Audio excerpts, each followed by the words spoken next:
दोस्तों, King's Landing की हवा में अब धोखे और खून की बास आने लगी है। आज के इस एक्सप्लेनर में हम सत्ता के खेल की एक ऐसी कहानी देखेंगे जहां एक छोटी सी गलती की कीमत सीधे अपनी जान देकर चुकानी पड़ती है। The wolf and the lion, एक ऐसा खेल जहां बीच का कोई रास्ता नहीं होता। चलिए शुरू करते हैं। लॉर्ड वैरिस ने एक ऐसी बात कही थी जो इस पूरी कहानी की नींव रखती है। भेड़िया और शेर एक दूसरे की जान के प्यासे होंगे, हम जल्द ही युद्ध में होंगे मेरे दोस्त। सोचिए, ये सिर्फ एक चेतावनी नहीं थी, ये आने वाले भयानक तूफान की बिल्कुल सच्ची आहट थी। दांव पे क्या लगा है, ये एकदम साफ हो जाता है। युद्ध अब सिर्फ एक ख्याल नहीं बल्कि दरवाजे पर दस्तक दे रहा है। तो चलिए सबसे पहले चलते हैं हमारे पहले धागे की तरफ। राजधानी में खौफ और शक। किंग्स लैंडिंग में एक अजीब सा डर पसरा हुआ है। वैसे तो राजधानी में टूर्नी ऑफ द हैंड का जश्न चल रहा है, लेकिन अंदर ही अंदर माहौल इतना गर्म है कि एक छोटी सी चिंगारी सब कुछ राख कर सकती है। इस खतरनाक शतरंज में हमारे सामने कुछ मुख्य खिलाड़ी मौजूद हैं। एक तरफ है नेड स्टार्क, जो एकदम ईमानदारी से सच ढूंढने की कोशिश कर रहे हैं।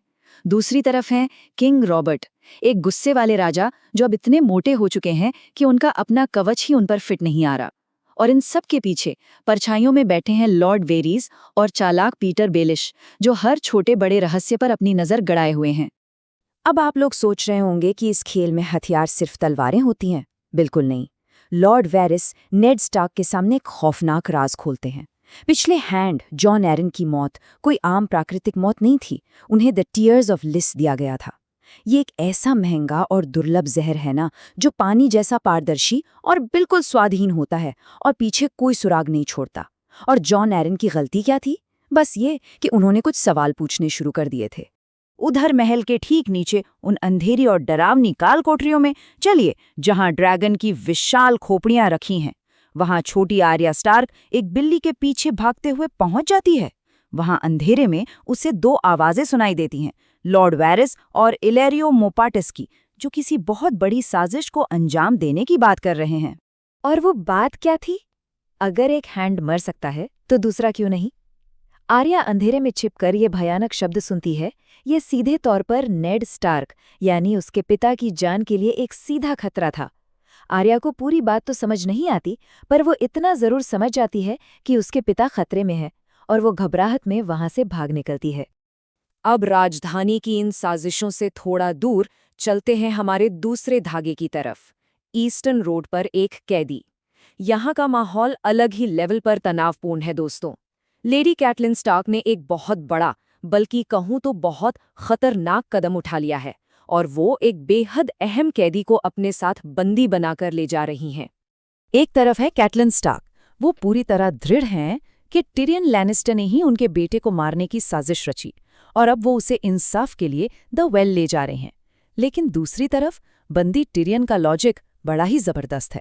वो पूछता है कि भाई, कौन सा बेवकूफ हत्यारा किसी को मारने के लिए अपना ही खंजर देगा? सोचने वाली बात है ना? तर्क एकदम सॉलिड है, पर कैटलिन ने जैसे अपने कान बंद कर रखे हैं। इस सफर के बीच अचानक एक खूंखार पहाड़ी कबीला काफिले पर धावा बोल देता है। हर तरफ अफरा तफरी। ऐसे में टिरियन कैटलिन को मनाता है कि देखो, मेरे हाथ खोल दो ताकि मैं थोड़ा लड़ सकूं। और देखिए किस्मत का खेल, जो कैदी था वही अपनी और कैटलिन की जान बचाने के लिए एक कबीले वाले को अपनी ढाल से बुरी तरह पीट पीट कर मार डालता है। इस खूनी झड़प के बाद ये काफिला आखिरकार अजय आयरी पहुंचता है। ये महल बादलों के बीच इतनी ऊंचाई पर बसा है कि इस पर हमला करना नामुमकिन सा है। लेकिन जैसे ही ये लोग अंदर कदम रखते हैं, एक बात बिल्कुल साफ हो जाती है। यहाँ का अंदरूनी माहौल किसी भी जंग के मैदान से कहीं ज्यादा खतरनाक और अजीब है। कैटलिन की बहन लीसा एरिन का दरबार सच में किसी बुरे सपने जैसा है। उनका बेटा, जो अब तक अपनी माँ का दूध पीता है, टिरियन को देखकर बड़ी मासूमियत से कहता है, मम्मी, मैं इस बुरे आदमी को उड़ते हुए देखना चाहता हूँ। और लीजिए, बिना किसी सुनवाई के टिरियन को सीधे एक खौफनाक स्काई सेल में फेंक दिया जाता है, जो हवा में झूलता एक खुला कमरा है। अब आते हैं तीसरे धागे पर, टूटने की कगार पर। हम वापस किंग्स लैंडिंग लौटते हैं। द नैरो सी के उस पार से कुछ ऐसी खबरें आई हैं जिसने राजधानी में भूचाल ला दिया है। राजा ने तुरंत अपनी छोटी परिषद यानी स्मॉल काउंसिल की एक इमरजेंसी मीटिंग बुला ली है। और आखिर वो खबर क्या है? निशाना एकदम साफ है, डेनेरिस टारगेरियन, एक निर्वासित राजकुमारी जो अब प्रेग्नेंट है।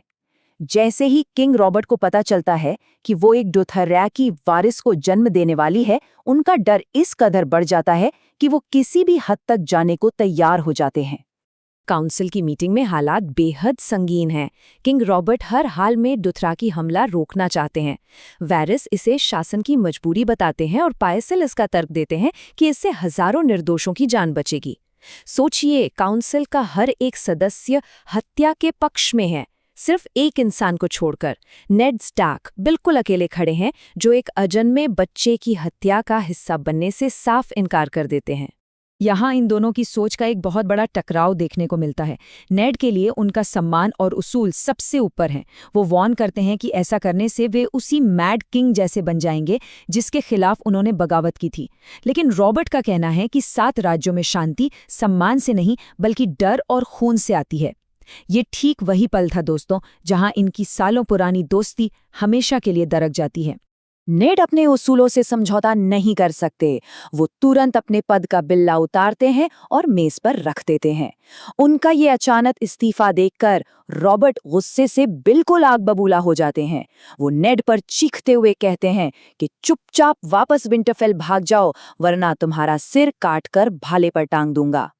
अब आप सोचिए, किंग रॉबर्ट आखिर इतने डरे हुए क्यों हैं? इसका जवाब हमें रानी सर्सी के सामने मिलता है। 5 बनाम 1। एक तरफ वेस्ट्रॉस के अलग अलग दिशाओं में बटी हुई 5 सेनाएं और दूसरी तरफ एक साथ जुड़ी हुई डोथराकी सेना। राजा को अच्छे से पता है कि अंदरूनी राजनीति ने उन्हें खोखला कर दिया है और कोई भी एकजुट दुश्मन उन्हें आसानी से कुचल सकता है। अब आते हैं आखिरी और चौथे धागे पर, सड़कों पर खून। कहानी बिल्कुल अपने चरम पर आ चुकी है। इस्तीफा देने के बाद नेड स्टार्क राजधानी छोड़ने की तैयारियों में है, पर जाने से पहले वो किंग रॉबर्ट के एक और नाजायज बच्चे को देखने के लिए एक वेश्यालय में रुकते हैं। और यकीन मानिए, ये उनकी आखिरी और सबसे भारी भूल साबित होने वाली है। जैसे ही वो बाहर निकलते हैं, तेज बारिश के बीच उनका सामना जेमी लैनिस्टर से होता है। जेमी को खबर मिल चुकी है कि कैटलिन ने उसके भाई टिरियन को बंदी बना लिया है। जेमी इस वक्त गुस्से में पागल है और वो चीखते हुए नेड से कहता है, मैं तुम्हारे लॉर्ड को नीचे से लेकर दिमाग तक चीर दूंगा और देखूंगा कि स्टार्क आखिर किस चीज से बने हैं। उसे हर हाल में टिरियन की रिहाई चाहिए। बातचीत तुरंत खून खराबे में बदल जाती है। क्षण भर में तलवारें खिंच जाती हैं। लैनिस्टर के गार्ड बिना सोचे नेड के 2 सैनिकों के सीने में भाले घोंप देते हैं। नेड का वफादार साथी जोरी कैसल बड़ी बहादुरी से आगे आता है, पर जेमी बेहद क्रूरता से उसकी आंख में खंजर उतार देता है। और इससे पहले कि नेड और जेमी आमने सामने लड़ पाएं, एक लैनिस्टर गार्ड पीछे से आकर नेड के पैर में जोर से भाला मार देता है। नेड स्टार्क दर्द से तड़पते हुए वहीं धूल में गिर पड़ते हैं। जेमी, जो शायद एक आमने सामने की फेयर लड़ाई चाहता था, अपने ही गार्ड के इस चोरी छिपे वाले हमले से इतना चिढ़ जाता है कि वो उसी गार्ड को मुक्का मारकर बेहोश कर देता है।